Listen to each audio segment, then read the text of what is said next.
Film की शुरुआत ली man और उसकी गर्लफ्रेंड यूएन को इंट्रोड्यूस करने से होती है, जो वैंकूवर में पेंटर के रूप में रहते हैं। यूएन जहां ओरिजिनल आर्ट बनाती हैं, वहीं ली फेमस पेंटर द्वारा बनाई गई पेंटिंग की नकल करने में ज्यादा इंटरेस्ट रखता है। वह अपनी फील्ड में बहुत टैलेंटेड है और लगभग किसी भी प्रकार की पेंटिंग को हर छोटी से छोटी बारीकी से कॉपी कर सकता है। हालांकि उसका काम डीलरों और गैलरी शो ऑर्गेनाइजर के बीच बहुत फेमस नहीं है, क्योंकि वे रेप्लिका पेंटिंग डिस्प्ले नहीं कर सकते, चाहे वह कितनी भी अच्छी क्यों न हो। एक शाम ली घर लौटता है और यूएन के मैनेजर को ये कहते हुए सुनता है कि यदि वह सफल होना चाहती है तो उसे ली का साथ छोड़ देना चाहिए। यूएन बदले में मैनेजर से उसे छोड़ने के लिए कहती है, क्योंकि वह ली को कभी छोड़ नहीं सकती। काफी स्ट्रगल के बाद वो दोनों एक आर्ट शो में जगह बनाने में कामयाब हो जाते हैं। उनकी पेंटिंग्स गेस्ट के देखने के लिए डिस्प्ले की गई हैं। उनमें से कई यूएन के काम को पसंद करते हैं, लेकिन ली की पेंटिंग के आलोचक हैं। यहाँ तक कि द आर्टिस्ट नाम का एक गेस्ट उसकी पेंटिंग को फेंक तक कह देता है। यूएन ने गुस्से में अपना ड्रिंक उसके चेहरे पर फेंक दिया और उसे चले जाने के लिए कहा। ली माफी मांगने के लिए उस आदमी का पीछा करता है और उसे पता चलता है कि यह सब द आर्टिस्ट द्वारा बनाया गया एक सेटअप था, ताकि वे अकेले में मिल सकें। उसका कहना है कि वह रेप्लिका आर्ट के लिए ली के टैलेंट को पहचानता है और उसकी एक्यूरेसी की तारीफ करता है। वे एक बार में जाते हैं और ड्रिंक पीते हुए बात करते हैं। द आर्टिस्ट का दावा है कि उसे एक से एक रेप्लिका पसंद है और अगर वह अपना जीवन बदलना चाहता है तो उसके पास ली के लिए एक नौकरी है। बातचीत के बाद ली आर्ट गैलरी में वापस जाता है और अपनी पेंटिंगों को जला देता है, जिसका पहले मजाक बनाया गया था। निर्णय से संतुष्ट होकर वह अगले दिन द आर्टिस्ट को बुलाता है और उसके लिए काम करने के लिए सहमत हो जाता है। जब पूछा गया कि वह कौन सी पेंटिंग की नकल करना चाहता है तो कलाकार उसे $100 का नोट दिखाता है। ये पता चला है कि वह नकली नोटों के बंडल बनाने का प्लान बना रहा है, जिन्हें पहचानना मुश्किल है क्योंकि वे सीधा पैसे नहीं छाप सकते थे। इसलिए द आर्टिस्ट ली जैसे किसी व्यक्ति को टीम में रखने के लिए बेताब हैं। स्टार्टिंग में ली ने कुछ भी इलीगल करने से इनकार कर दिया, लेकिन जब उसे एहसास हुआ कि वह पैसे में तैर रहा होगा तो उसने ऑफर स्वीकार कर लिया। वह उस दिन घर लौटता है और यूएन को अपने घर से दूर जाते हुए देखता है। उसने आर्ट गैलरी में किए गए स्टंट के बाद उसे छोड़ने का फैसला किया है, जिसमें उसे बहुत सारा पैसा खर्च करना पड़ा। अगले सीन में ली एक प्राइवेट प्लेन में द आर्टिस्ट और उसकी टीम के साथ शामिल होता है, जो थाईलैंड के लिए उड़ान भर रहा है। ली अभी भी कनाडा लौटने और कुछ पैसे कमाने के बाद यूएन को जीतने की योजना बना रहा है। टीम में एक प्रिंटिंग प्लेट एक्सपर्ट मिस्टर याम, एक कलर एक्सपर्ट और सिक्योरिटी और सेल्स के 2 लोग शामिल हैं। नए 1999 US $100 बिल में फ्रैंकलिन के चित्र का डुप्लेसिस वर्जन दिखाया गया है, जो 50% तक बड़ा है, जिसकी वजह से ज्यादा डिटेल्स और लाइंस आई हैं। यहाँ तक कि अगर वे हाईएस्ट रेजोल्यूशन वाले कमर्शियल प्रिंटर का इस्तेमाल करते हैं तो रिजल्ट मोइरे पैटर्न होगा और बिल्कुल भी सटीक नहीं होगा। इसके अलावा बिल पर फ्रैंकलिन के कॉलर पर एक माइक्रो प्रिंट है, जिस पर लिखा है यूनाइटेड स्टेट्स और अमेरिका। कोई कमर्शियल प्रिंटर कभी भी इसे एक्यूरेटली प्रिंट नहीं कर पाएगा। यहीं पर ली काम आता है, क्योंकि वह प्रिंटर की तुलना में नोट को बेहतर ढंग से पेंट कर सकता है। दूसरा, नोट स्क्रैच फ्री कागज से बने होते हैं, जो नकली पहचान पेंट की काली स्याही को पीले रंग में बदल देते हैं। इससे बैंक वर्करों को नकली और असली को अलग करने में मदद मिलती है। द आर्टिस्ट को अभी तक स्क्रैच पेपर पाने का कोई तरीका नहीं मिला है, लेकिन तब तक वह चाहता है कि ली पेंटिंग पर कड़ी मेहनत करे। अगले कुछ हफ्तों तक ली $100 के बिल को पूरी एक्यूरेसी के साथ पेंट करता है, एक भी लकीर या रेखा नहीं छोड़ता। नकली नोट में वाटरमार्क और सिक्योरिटी ट्रेड एम्बेड करना एक और मुसीबत है। इसके लिए वे एक चाइनीज पेंटिंग मेथड का इस्तेमाल करने जा रहे हैं, जहां असली पेंटिंग को 2 कागजों के बीच सैंडविच किया जाता है, जिन्हें बीच की परत को अलग दिखाने के लिए दबाया जाता है। इसके बाद प्रिंटिंग प्रोसेस आता है, जो मिस्टर यम के अंडर है। वह अपनी एक्सपर्टिस का उपयोग एक प्रिंटिंग प्लेट बनाने में करता है, जो 1 मिलीमीटर की 10,000वीं एक्यूरेसी के साथ पेंट करती है। टेस्ट इन दौर में वे देखते हैं कि कोई मोइरे इफेक्ट नहीं है, जिसका मतलब है कि वे सफल हैं। उसके बाद द आर्टिस्ट स्क्रैच पेपर प्राप्त करने का एक तरीका ढूंढता है, जो प्रोडक्शन के लिए मेन चीज है। वे एक फोन बुक मैन्युफैक्चरिंग कंपनी के लिए ईस्टर्न यूरोप ट्रैवल करते हैं। ये पता चला है कि वे फोन बुक बनाने के लिए स्क्रैच पेपर का इस्तेमाल करते हैं, जो $100 के बिल की चौड़ाई का 3 गुना है। चौड़ाई सैंडविचिंग प्रोसेस के लिए बिल्कुल ठीक है, इसलिए वे चीनी कॉमिक बुक कंपनी के भेष में इसका एक बड़ा बैच खरीदते हैं। कागज को अपने ठिकाने पर इंपोर्ट करने के बाद असली नोट के समान दिखने वाले नकली नोट बनाने में उन्हें ज्यादा टाइम नहीं लगता है। वे इसे एंटीक चीजों की दुकान के जरिए से होलसेलर को बेचते हैं और उन लोगों के बारे में बहुत सावधान रहते हैं जिनके साथ वे व्यापार करते हैं। द आर्टिस्ट के साथ 6 महीने तक काम करने के बाद ली यूएन को एक चाबी लौटाने के लिए वैंकूवर लौट आता है। वह उससे मिलने से इनकार कर देता है और चाबी उसकी मेज पर छोड़ने का फैसला करता है। द आर्टिस्ट सोचता है कि इतनी आसानी से हार मानने के कारण वह डरपोक है, जिससे दोनों के बीच बहस होती है। अपनी बहादुरी साबित करने के लिए द आर्टिस्ट एक बंदूक निकालता है और अचानक डकैती करने के लिए पुलिस की गाड़ी के पास जाता है। ली को अनिच्छा से इसमें उसकी मदद करनी पड़ती है, लेकिन वह डर के मारे किसी को गोली नहीं मार सका। अचानक हुई डकैती के अंत तक सभी पुलिसकर्मी मर गए और ली सदमे में रह गया। आखिरकार उसे एहसास हुआ कि उसका बॉस एक समझदार व्यक्ति नहीं है, उसने केवल पेंटिंग करने के लिए साइन अप किया था, लोगों को मारने के लिए नहीं। फिर हमें पुलिस में विंग नाम के एक नकली नोट एक्सपर्ट से मिलवाया जाता है। उसे कनाडा से हांगकांग बुलाया गया है क्योंकि पुलिस को दुनिया भर में नकली डॉलर बिलों में अचानक बढ़त का संकेत मिला है। विंग हांगकांग पुलिस के चीफ इंस्पेक्टर हो से मिलता है। वे एक सीक्रेट मिशन पर जाते हैं और नकली पैसे खरीदने के इच्छुक ग्राहकों के रूप में पेश आते हैं। कई दलालों के साथ कई मीटिंगों के बाद उन्हें एक बोट पार्टी में डा आर्टिस्ट से मिलने की अनुमति दी जाती है। हालांकि अपराधी को पकड़ने की उनकी उम्मीदें तब धराशायी हो जाती हैं जब उन्हें पता चलता है कि डा आर्टिस्ट ने उसकी जगह अपने दलालों को भेज दिया है। वे कई तरीकों से विंग का टेस्ट करते हैं और पता लगाते हैं कि वह कोई खतरा नहीं है। एक दोपहर ली डा आर्टिस्ट के पास जाता है और दावा करता है कि वह अब टीम में नहीं रहना चाहता। फिर भी वह अपने जाने से पहले उनके बिजनेस को जारी रखने के लिए एक नया तरीका खोजने का वादा करता है। डा आर्टिस्ट उसे बिना किसी झंझट के जो चाहे करने की परमिशन देता है।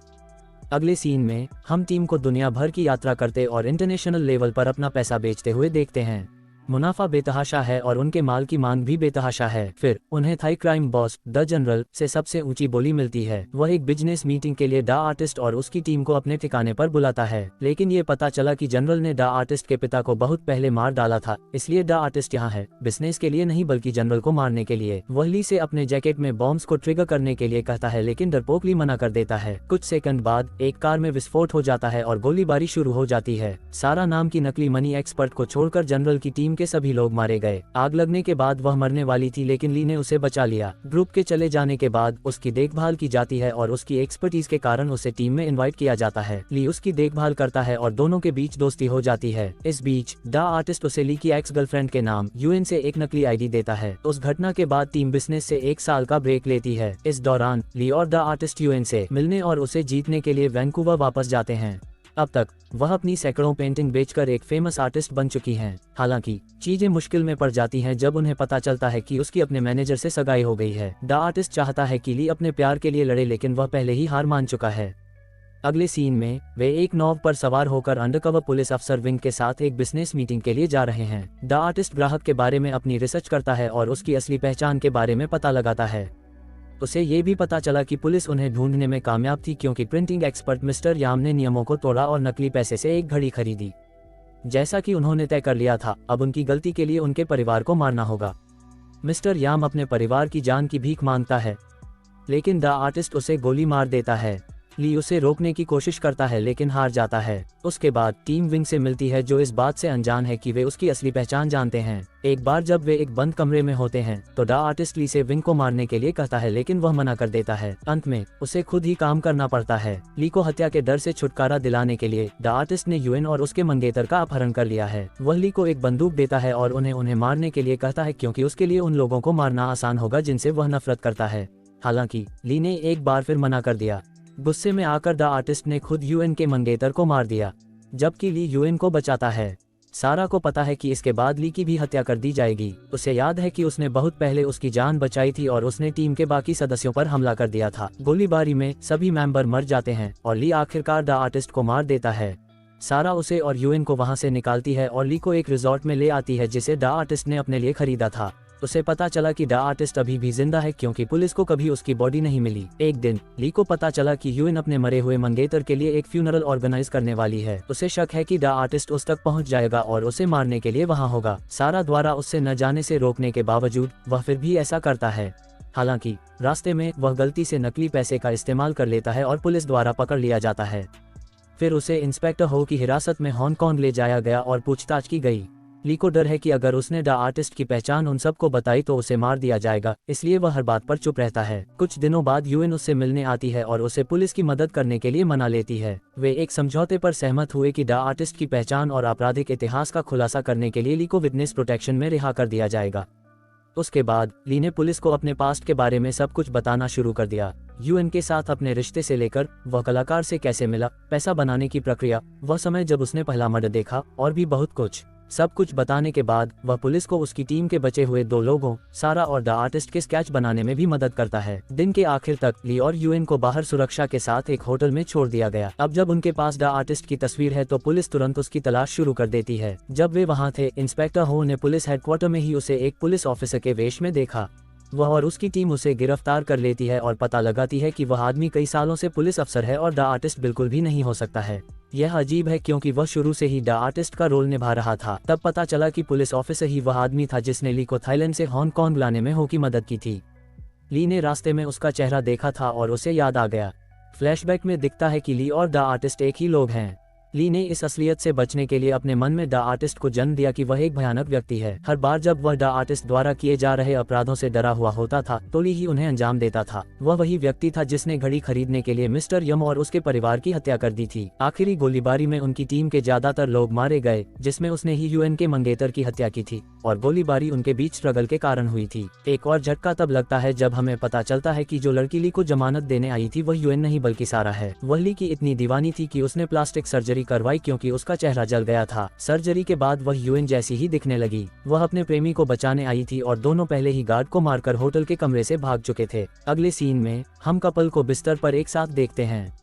सारा को दुख है कि वह हमेशा यूएन की डुप्लीकेट और ली के लिए दूसरा ऑप्शन बनी रहेगी। ये पूछे जाने पर कि क्या वह सारा से प्यार करता है, ली ने ये छिपाने की कोशिश नहीं की कि वह अभी भी यूएन से प्यार करता है। अगले दिन वे एक नाव पर चढ़ते हैं और हांगकांग से भाग जाते हैं। लेकिन रास्ते में सारा ने खुलासा किया कि वह गोल नाव में घूम रहे हैं और वे अभी भी हांगकांग के एरिया में हैं। वह उसे और खुद को मारकर दुख भरी जिंदगी खत्म करना चाहती है। वे जल्द ही पुलिस से घिर गए, लेकिन इससे पहले कि वे उन्हें पकड़ते नाव में विस्फोट हो गया जिससे दोनों की मौत हो गई। आखिरी सीन में इंस्पेक्टर हो असली यूएन के पास जाकर उसे इन्फॉर्म करता है कि उसके मंगेतर का हत्यारा मर गया है। ली की एक तस्वीर देखने पर वह उसे एक बहुत ही पुराने पड़ोसी के रूप में पहचानती है। ये पता चला है कि ली ने यूएन के साथ अपने पूरे रिश्ते की कल्पना की थी जब वे कभी एक साथ नहीं थे।